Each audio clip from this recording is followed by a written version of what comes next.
Muy buenos días, bienvenidos de nuevo a Negocios Televisión, bienvenidos al espacio de las noticias. Miramos ya a la actualidad, a las últimas horas, pendientes de las ayudas por parte de Estados Unidos a Ucrania, a Israel, a Taiwán y también a esta posible prohibición de TikTok, pendientes también de lo que está ocurriendo en Oriente Medio con Irán, que va dando pasos hacia atrás, va intentando calmar las tensiones. Dice además que las armas atómicas no están dentro de su doctrina nuclear, pero eso sí, dice que el ataque por parte de Israel de la semana pasada fue inútil. Pendientes de esto, miraremos también a sanciones que puede llevar a cabo Estados Unidos contra parte de las FDI, parte de las fuerzas de defensa israelíes, y apuntaremos también a las últimas declaraciones por parte de Rusia, acusando a Occidente de estar al borde de un conflicto entre potencias nucleares. Enseguida miramos a todo esto, pero empezamos poniendo el foco en Estados Unidos. En la Cámara de Representantes ha aprobado una serie de proyectos de ley para brindar ayuda a Ucrania, Israel y Taiwán, junto con un paquete que incluía obligar a la empresa china ByteDance de TikTok, que llevaba bloqueada desde finales del año pasado. Tras el debate, los 4 proyectos de ley se agruparán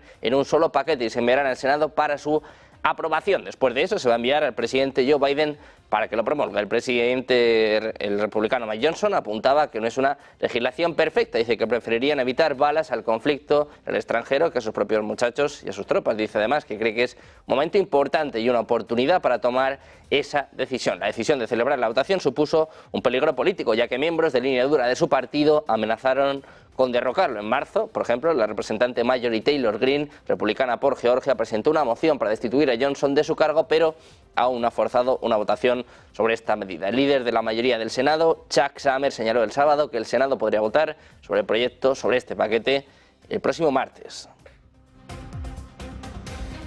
Hay muchas dudas en torno a este paquete por parte de la Cámara de Representantes de Estados Unidos. ¿Quién lo va a gestionar? ¿Cómo se va a gestionar? Precisamente es una de las cuestiones que planteamos hoy a Ignacio García Valdecasas, embajador retirado en España, que nos contaba esto. Escuchamos. Es que no sabemos muy bien cómo se va a administrar ese paquete, porque bueno, los responsables americanos se han preocupado en señalar en diversas ocasiones que el dinero que se aprobaba, los dineros que se aprobaban en el Congreso de Estados Unidos en distintas fases, en distintos momentos, no salía de Estados Unidos. Es decir, que era un dinero que iba, unos fondos que iban directamente a la industria armamentística norteamericana, a lo que Eisenhower llamó el complejo militar industrial. Y después, una vez que ese dinero está en manos de esas empresas, bien, no sabemos muy bien si lo que van a enviar son los stocks de armas que ahora tiene la Fuerza Armada norteamericana, y el dinero se va a dedicar o se va a destinar a reponer los stocks y el armamento que tiene la Fuerza Armada norteamericana, o van a ser armas fabricadas directamente para Ucrania, en cuyo caso tardarían meses o quizás más de un año o más en llegar a Ucrania.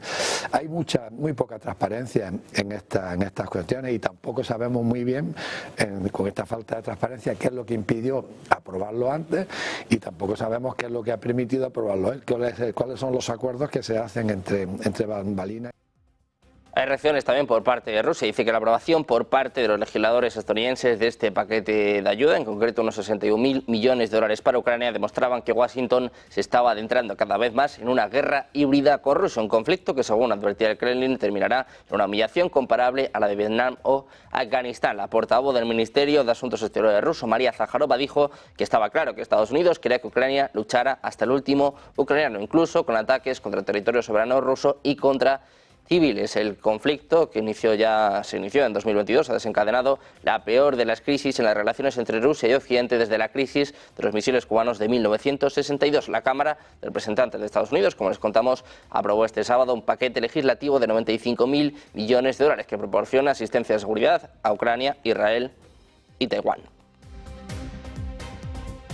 Precisamente miramos a Israel. A la Dirección de Inteligencia Militar de las FDI, el general de división Aharon Haliva ha compartido su decisión de renunciar a su cargo, según anunciaba el ejército israelí este lunes. Tras los disturbios que tuvieron lugar el 7 de octubre, el jefe de inteligencia se atribuyó la responsabilidad de no haber podido impedir el ataque de Hamas contra Israel, que desde entonces provocó enfrentamientos transfronterizos entre el ejército israelí y el grupo militante palestino. Se dice que el general Haliva sirvió casi 4 décadas en las FDI. De hecho, este general de 56 años participa actualmente en la investigación del ejército que examina los fallos que precedieron al ataque del año pasado. Mientras tanto, Estados Unidos prepara sanciones contra una unidad del ejército israelí por delitos contra los derechos humanos. Una iniciativa que, de confirmarse, sería la primera vez que Washington actúa de esta forma y que ha despertado grandes críticas por parte del gobierno de Netanyahu. Según publica Financial Times, se espera que Estados Unidos incluya en la lista negra una controvertida unidad militar israelí por presuntos abusos contra los derechos humanos en la ocupada Cisjordania. Sus primeras sanciones contra las FDI de Israel. Las sanciones prohibirían la transferencia de armamento militar de Estados Unidos o cualquier otra forma de asistencia al batallón Netza Yehud, una unidad de infantería exclusivamente masculina de las FDI, compuesta por reclutas judíos, ultraortodoxos y nacionalistas religiosos, según personas familiarizadas con el asunto. Sería la primera vez que Estados Unidos ataca directamente a una unidad de las FDI. Los líderes israelíes de todo el espectro político han reaccionado con enojo a estos informes sobre las sanciones que empezaron a aparecer por primera vez la noche de ayer a través del medio Axios. El primer ministro Benjamin Netanyahu ha descrito esta acción como el colmo del absurdo y un punto moral bajo en un momento en el que los soldados israelíes estaban luchando contra, según Netanyahu, los monstruos terroristas. Precisamente el propio Netanyahu, el propio primer ministro israelí, advierte de que va a luchar contra las sanciones que se impongan a cualquier unidad militar israelí por presuntas violaciones de derechos. Declaraciones que ha lanzado después de que el sitio de noticias Axios informara que Washington estaba planeando imponer sanciones al batallón israelí Netza Yehuda, que ha operado en la ocupada Cisjordania, aunque el ejército israelí dijo que no tenía conocimiento de estas medidas. El ministro del Gabinete de Guerra israelí, Benny Gantz, un ex jefe centrista de las Fuerzas Armadas, ha dicho en un comunicado que este domingo ha hablado con el secretario de Estado estadounidense Antony Blinken y le ha pedido que reconsidere este asunto.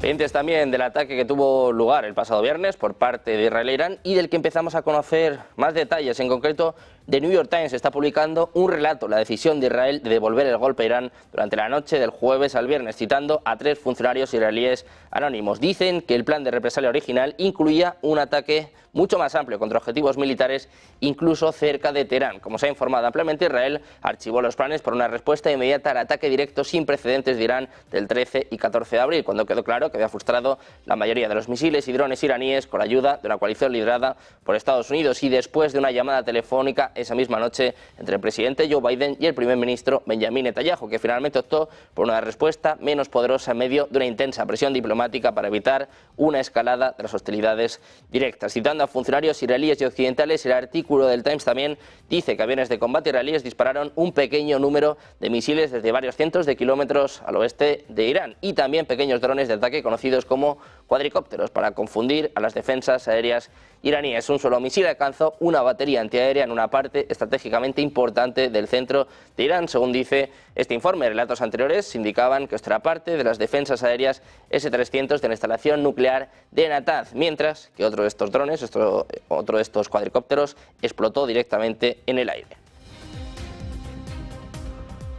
Pendiente también de las últimas advertencias por parte de Irán, dice que las armas nucleares no tienen lugar en la doctrina nuclear iraní. Es lo que afirmaba este lunes el Ministerio de Asuntos Exteriores del país, días después de que un comandante del cuerpo de la Guardia Revolucionaria Islámica advirtiera que Teherán podría cambiar su política nuclear si se ve presionado por las amenazas israelíes. Decían que Irán ha apuntado repetidamente a que su programa nuclear solo tiene fines pacíficos. Dice que las armas nucleares no tienen cabida en su doctrina nuclear. Es al menos lo que afirmaba el portavoz del ministerio, Nasser Kanani, durante una conferencia de prensa en Teherán. Siempre han insistido en que su programa nuclear tenía fines estrictamente pacíficos, una afirmación que Israel y gran parte del mundo occidental rechazan. Entre los ataques sin precedentes contra Israel la semana pasada, el comandante del IRGC a cargo de la seguridad nuclear, Ahmad Haqtalab, dijo la semana pasada que las amenazas de un contraataque por parte de Israel podrían llevar a Teherán a revisar su doctrina nuclear y desviarse de sus consideraciones previas. Y bueno, mirando al ataque que tuvo lugar por parte de Israel el pasado viernes y a la respuesta por parte de Irán, ha afirmado este lunes que el ataque del viernes con drones contra su territorio fue inútil, en una nueva declaración que quita importancia a la acción llevada a cabo por Israel. Decían en concreto que el régimen de Israel no asumió la responsabilidad de la acción y que tal vez fue tan inútil que no valía la pena que hicieran propaganda a este respecto. Es lo que decía el portavoz del Ministerio de Exteriores iraní, Nasser Kanani, en una rueda de prensa en Teherán. Israel nunca confirma ni se responsabiliza de sus supuestas acciones contra Irán, su archienemigo y el país con el que compite por la hegemonía regional. Decía Kanani que eran pequeños objetos que buscaban operaciones dañinas y que afortunadamente fueron derribados por la preparación de las fuerzas de Irán. Es lo que añadía el portavoz acerca del ataque del viernes contra la provincia central de Isfahán. Las autoridades iraníes aseguraron que el ataque implicó 3 drones que fueron derribados sin que causaran daños, mientras que fuentes oficiales de Estados Unidos aseguraban a New York Times que Israel disparó al menos un misil contra su rival. La provincia de Isfahán aloja la mayor central nuclear del país, la de Natanz, además de la base aérea de Sekari.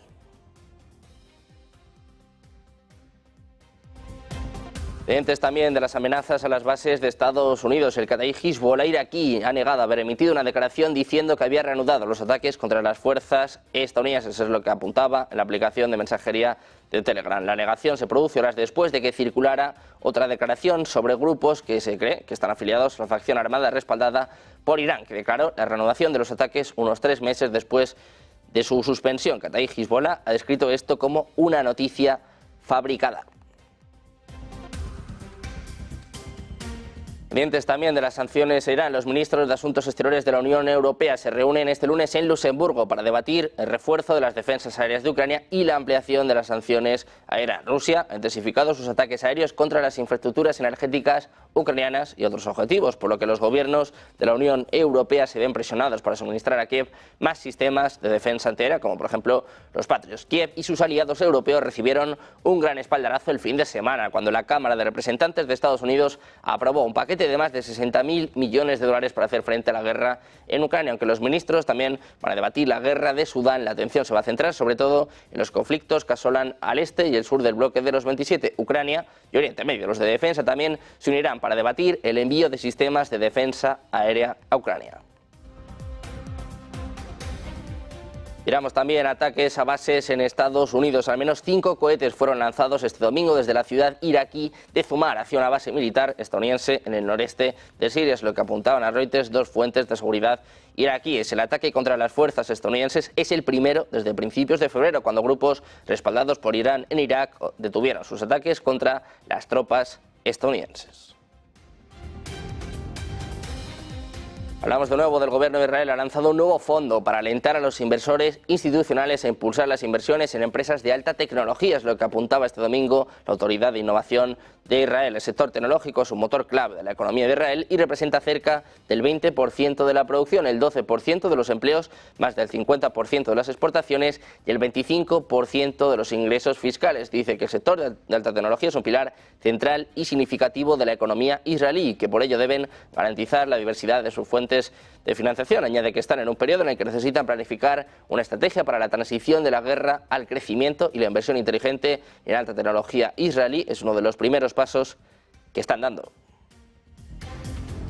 Miramos ahora también a Corea del Norte. El Estado Mayor Conjunto de Corea del Sur ha dicho este lunes que ha detectado un lanzamiento de misil balístico no especificado desde Corea del Norte hacia el mar del Este. El grupo de jefes militares surcoreanos precisó más tarde que el lanzamiento desde Corea del Norte consistió en varios misiles balísticos de corto alcance que volaron unos 300 kilómetros antes de caer al mar. El lanzamiento del cohete informado se produce después de que Pyongyang realizara una prueba estratégica de misiles de crucero el 20 de abril y los misiles fueron disparados hacia el mar Amarillo. Hoy temprano, el ejército de Corea del Sur advirtió que Corea del Norte podría estar preparándose para lanzar otro satélite espía de reconocimiento después de colocar su primer satélite en órbita en noviembre pasado.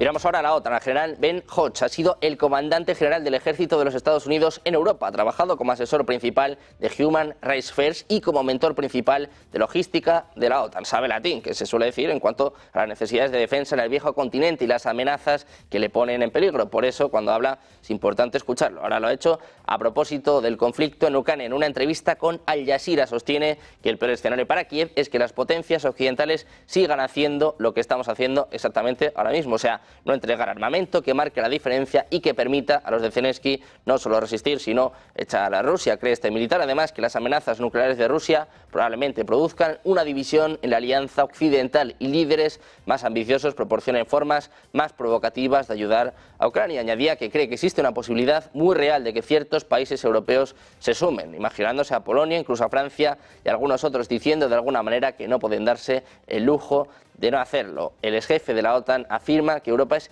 incompetente y que además tiene miedo de Rusia. Dice que puede llevar a cabo acciones más provocativas. precisamente miramos a Polonia, hablamos de más acciones por parte de países de la OTAN. El presidente polaco Andrzej Duda ha expresado la disposición de su país a albergar armas nucleares de la OTAN. Dice que sería para fortalecer la seguridad del flanco oriental de la OTAN en medio del conflicto en Ucrania. Es lo que apuntaba durante una entrevista con el tabloide local Fact este lunes. Decía Duda que si sus aliados deciden desplegar armas nucleares como parte del intercambio nuclear también en su territorio, en territorio polaco, para fortalecer la seguridad del flanco oriental de la OTAN, estamos preparados para ello, dice Duda. Somos un aliado en la Alianza del Atlántico Norte y también tenemos obligaciones a este respecto. Simplemente implementamos una política común, es lo que dijo el presidente cuando se le preguntó sobre conversaciones con funcionarios estadounidenses. También se le cuestionó sobre la opción de que Estados Unidos se retire de la OTAN si el expresidente Donald Trump es reelegido. Duda descartaba esta opción y afirmaba que cree en el compromiso de Trump con los asuntos internos de Estados Unidos. Pendientes de más noticias, más últimas horas, más actualidad, la última advertencia por parte de Rusia dice que estamos al borde de un conflicto entre potencias nucleares. Hacemos una pausa, un par de minutos y enseguida se lo contamos en Negocios Televisión.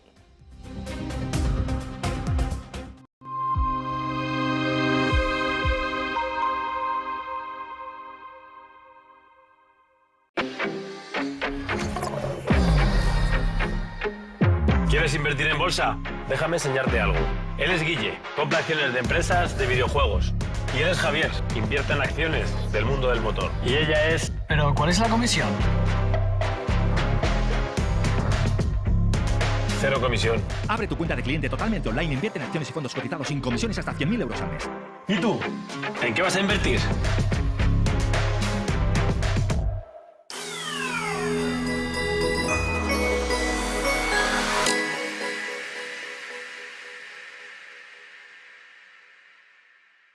Todos sabemos que en la economía hay algo más de lo que se ve. Todos sabemos que en el día a día, en nuestra vida cotidiana, la economía nos da algo que no termina de verse en la primera mirada. De ahí surge lo que la economía esconde. Un intento de ayudarte a descifrar qué hay detrás de todo lo que nos dicen, de todo lo que se ve en la fotografía principal, pero que está escondido en la parte de atrás. Lo que la economía esconde busca darte todas las claves para entender el mundo que nos rodea. Y para no quedarte simplemente en esa fotografía inicial, sino hacer zoom y ver qué es lo que de verdad está detrás escondido. Lo que la economía esconde busca sobre todo darte herramientas. Herramientas en un mundo complejo, herramientas en un mundo en el que a veces lo escondido es más importante que lo que nos están enseñando. Y eso es lo que intento descifrarte en lo que la economía esconde. Localizarnos ahora es más fácil. La economía a tu alcance. Empresas, inversiones, tecnología. Ya en la app de Movistar. Vive la economía. Negocios Televisión.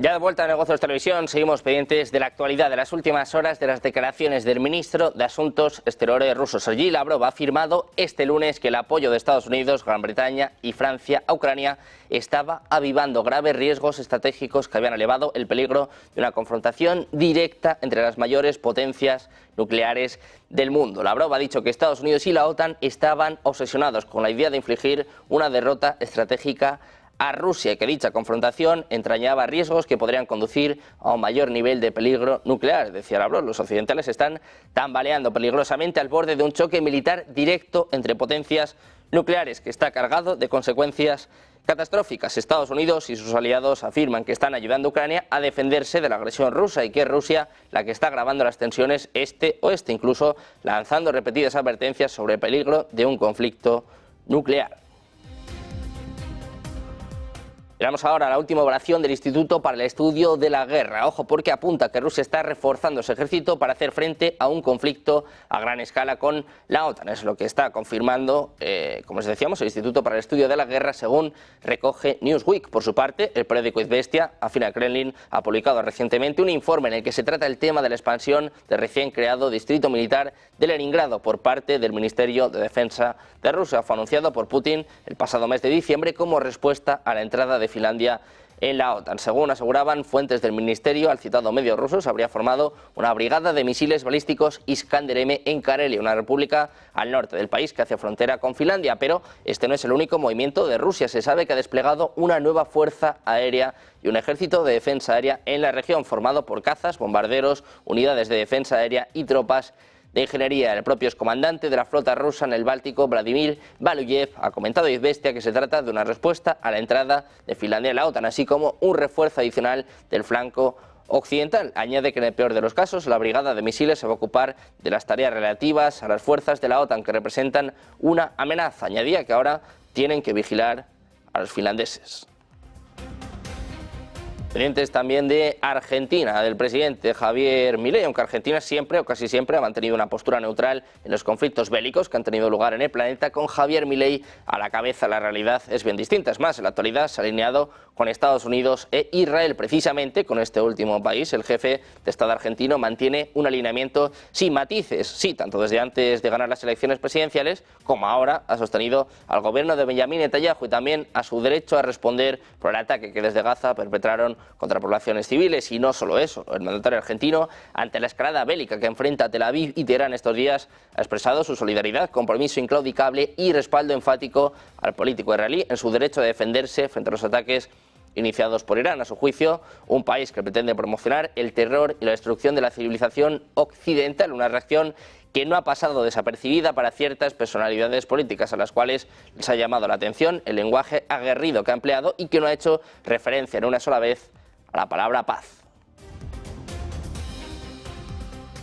Miramos también a China. Sigue comprometida con la resolución de disputas marítimas con otros países a través del diálogo, pero, añade, no permitirá el abuso de sí mismo. Una posición que ha defendido un alto funcionario militar en una reunión de altos funcionarios navales extranjeros en la ciudad portuaria de Qingdao este lunes. El mar, dice, no debería ser un escenario donde los países puedan mostrar sus músculos de cañoneros, lo que añadía Zhang Youxia, vicepresidente de la Comisión Militar Central y segundo funcionario militar de mayor rango de China. Añade que la realidad ha demostrado que aquellos que hacen provocaciones deliberadas avivan las tensiones o apoyan a un lado contra otro para obtener beneficios egoístas. En última instancia, solo se perjudicarán a sí mismos. Es lo que decía Zhang durante la ceremonia de apertura del Simposio Naval del Pacífico Occidental en exclusivo hotel San Regis. Los comentarios fueron una aparente referencia a las crecientes tensiones en el mar de China Meridional, donde Manila, aliada del Tratado de Washington, se encuentra en un tenso enfrentamiento con Beijing por la vía fluvial estratégica, un posible punto crítico para las relaciones entre Estados Unidos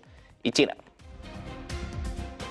Precisamente mirando a China, el Banco Central ha mantenido sin cambio los tipos de interés de referencia en su fijación mensual, en línea con las expectativas del mercado. Política monetaria sin cambios que elimina la urgencia de que Pekín libere estímulos monetarios para contribuir a la recuperación económica. En tanto, el debilitamiento del yuan, la incertidumbre sobre el calendario de la primera rebaja de las tasas de interés de la Reserva Federal y la caída de los márgenes netos de interés de los prestamistas comerciales siguen limitando los esfuerzos de relajación. La tasa de interés preferencial a un año se mantuvo en el 3,45%, mientras que el LPR a 5 años se mantuvo en el 3,95%. La economía china creció un 5,3% interanual en el primer trimestre, superando con creces las expectativas de los analistas, una señal positiva para los responsables políticos que intentan apuntalar la demanda y la confianza ante la prolongada crisis inmobiliaria. Miramos también al Banco Central Europeo, hablamos de Villeroy. Dice que la incertidumbre sobre el petróleo no detendrá el recorte de tipos de junio. El miembro del Consejo de Gobierno del BCE dice que no deben esperar demasiado para flexibilizar. Dice además que puede adaptar el ritmo de los recortes a las crisis externas. Según el gobernador, incluso si el conflicto en Oriente Medio elevara los costes del petróleo, las autoridades tendrían que analizar primero si ese shock impulsó los precios subyacentes y las expectativas de inflación. Eso significa que no hay ninguna reacción mecánica, es lo que afirmaba en una entrevista con Les Echos publicada este domingo. Pendientes de más noticias, de más actualidad, de lo que está siendo la primera sesión en Europa, en apenas 3 horas la primera sesión en Wall Street. Hacemos una pausa y volvemos con todas las claves. Enseguida comienza Ponte en Acción de la mano de Eva Villanueva.